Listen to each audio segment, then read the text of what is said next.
What's up, everyone? This is Steven here with Last Round Media, giving you my picks for UFC 320, Pereira versus Ankalaev 2. This is my first video on the channel where I'll be breaking down UFC fights and covering some of the biggest boxing matchups when they come around. If you're in a fight talk and honest picks, make sure to hit that like and subscribe button. Let's get it. The first fight on the main card is Abbas Magomedov versus Joe Pyfer. Abbas Magomedov is coming off a 3-fight winning streak, with 2 of his more recent losses coming from top of the division. Strawn Strickland, the former UFC middleweight champion, and the other coming from Kyle Barao, who was a rising contender until 2 weeks ago when he got shut down by Nasruddin Imanov at UFC Fight Night in Paris. Even though Magomedov didn't get the win in those fights, the fact that he shared the octagon with that high level of competition shows that he's been checked and experienced at the highest levels. Magomed's most recent victory over Michel Pereira was a solid win. Pereira had looked good since moving up in weight classes, with a lot of hype behind him, but Magomed was able to derail that. Magomed has a strong kickboxing base, sharp striking, and has shown the ability to submit opponents. He's faced tougher, more well rounded opponents compared to Pyfer, and that could play a factor when the pressure is on him at the start of the fight. But Joe Pyfer recently has been looking great. In his last fight, he took on Kevin Gastelum, dropping him multiple times throughout the fight. Pyfer loves to push forward with his overhand rights. If I had to make a prediction, though, I'd go with Joe Pyfer. He's more precise, he hits hard, and he pushes the pace. If he can lean a few clean shots on Magomedov early on in the fight or get through round 1 and take over as the fight goes on, he possibly could land a knockout. I see it highly viable. But Magomed still is a threat in the first round. He always starts off strong, and he's very sharp with his kickboxing background. But one of my biggest concerns with him is his cardio. As the fight goes on, he starts to get sloppy. He slows down and he becomes more hittable. Pyfer, on the other hand, is more well rounded. He has wrestling, he has power in his shots, and he has great timing. If he could avoid the early damage, I see him taking control of the fight and even finishing Magomedov in the second or third round. So overall, my official pick is Joe Pyfer, who wins most likely by a knockout in round 2 or 3. All right. Next up on the card is Josh Emmett versus Youssef Zalal.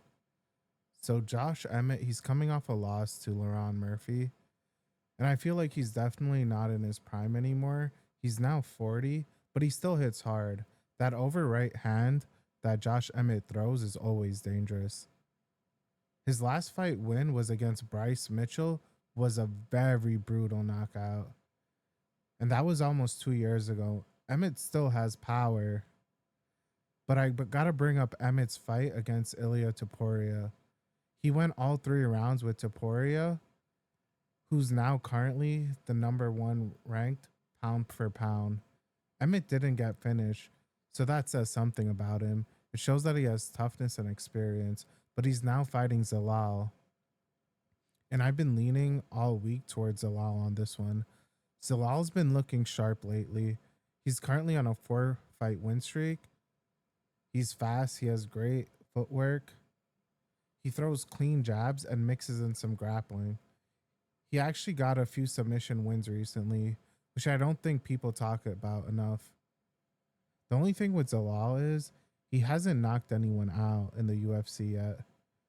So it makes you wonder if he has that finishing power. But I will say he throws big knees and he's unpredictable with it. So it's not possible he catches Emmett with a knee. He's also 29, just hitting his prime. I feel like once he figures out Emmett and finds his range, uses his speed, he's going to be hard to touch. So yeah, I'm picking Zalal, probably by decision or even a late submission. If he gets Emmett down and starts working him, I don't think he'll knock him out, but I can see him overwhelming Emmett with speed and movement and just being a step ahead throughout the whole fight. but you can't count Emmett out completely. He still has that one shot power. We've seen it with Mitchell. If Zalal gets caught slipping, it could be bad for him, but I'm still leaning towards Zalal. Now for the fight that I'm most excited for on the whole card. Jiri Prochazka versus Khalil Rountree Jr. Yeah, Merab versus Sandhagen is a title fight, and that's nice. And Pereira versus Ankalaev is going to be legendary, but we've seen them fight before. I think Jiri versus Rountree is going to be explosive. Both of these guys have fought Pereira and lost.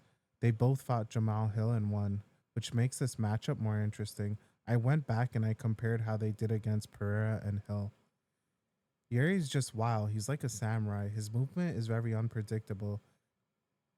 He has great head movement. He holds awkward angles, and he could turn a fight around out of nowhere. Like in his Rockage fight, when he was losing round one and found an opening in the second round, he finished him.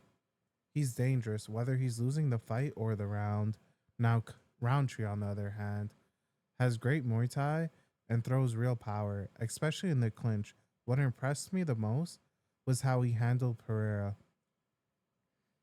He took some big shots and stayed in the fight till the fourth round. His chin held up well. And if he can do the same against Jiri, that's going to be a game changer. I will say I haven't seen Rountree get finishes the same way Jiri does. He dropped Hill multiple times when they fought, but it still went to decision. Unlike Jiri, who knocked out Hill. But I'm picking Rountree. If his chin holds up, I think he can drag Jiri into later rounds and keep it explosive with his hooks. Sure, it may be difficult for Rountree to figure out Jiri with his unorthodox fighting styles, but I do believe he can get it done. My only concern is how Rountree's face might look in the fight with all that damage he has taken in the last two fights. Also, Rountree is not super reckless, and him being the shorter fighter might actually help him avoid some of those shots. I also think Rountree gave Pereira a better fight than Jiri did. My only concern, though, is if it goes to the decision, would the judges lean towards Jiri? Because Rountree does tend to wear a lot of damage on his face. After the Hill and Pereira fight, you could tell his eyes were swollen and his nose looked busted. So that could sway the judges even in a close fight.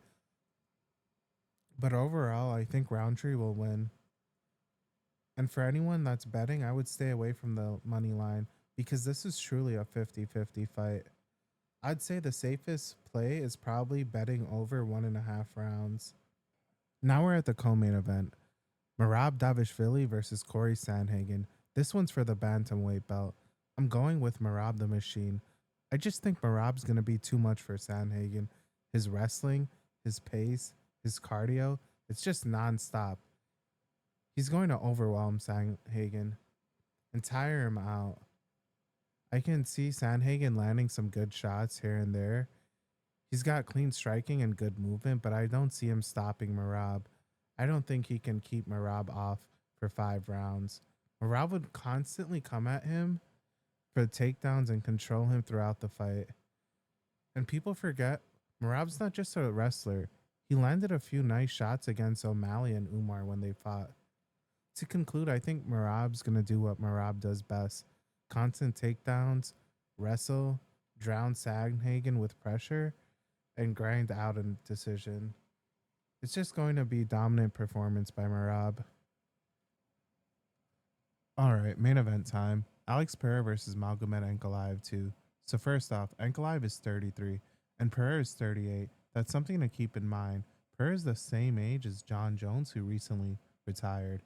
Sure, Pereira came into the UFC late and he's still at the top of the game, but the question is he still in his prime, or are we starting to see the beginning of that decline? Now, if you've been watching clips from Pereira's training camp, you can see he's been working on coming forward more, being more aggressive, and staying off that back foot. That's huge, because if he can stay in the center of the octagon, control the pace, that's where he's the most dangerous. But here's the thing, Ankalaev has all the tools to win this fight. He's tricky, he's patient, he fights in southpaw, which threw Pereira off the last time they fought, especially Pereira wasn't able to find his signature left hook. And let's not forget, Ankalaev, he has great grappling if he's able to land a takedown. That said, I'm picking Pereira to win this rematch and take his belt back. You could argue this camp has been better for Pereira than his last camp. Pereira's last camp, he was flying all over the world, traveling. This time, he's had more time to train and he knows who the competition is. He already had 25 minutes inside the octagon with Ankalaev. If you go back to round 5 of their first fight, Pereira started to figure him out. He was the one pressing forward, making Ankalaev react. I think that version of Pereira makes this fight way more competitive. Now, I do think Ankalaev gets a takedown this time because the last time they fought, Ankalaev had 12 takedown attempts, but none of them were successful. And let's not forget, Pereira trains with Glover Teixeira, who has phenomenal grappling and jiu-jitsu. I know the odd makers are siding with Ankalaev, but I'm not counting Pereira out at all. So I'm going with Pereira to reclaim his light heavyweight title. This one should be a war in the octagon, now that both fighters know each other. Let me know what you think, Pereira or Ankalaev. Drop your picks for the other fights on the card in the comments. Also, please make sure to hit that like button and subscribe if you enjoyed the video.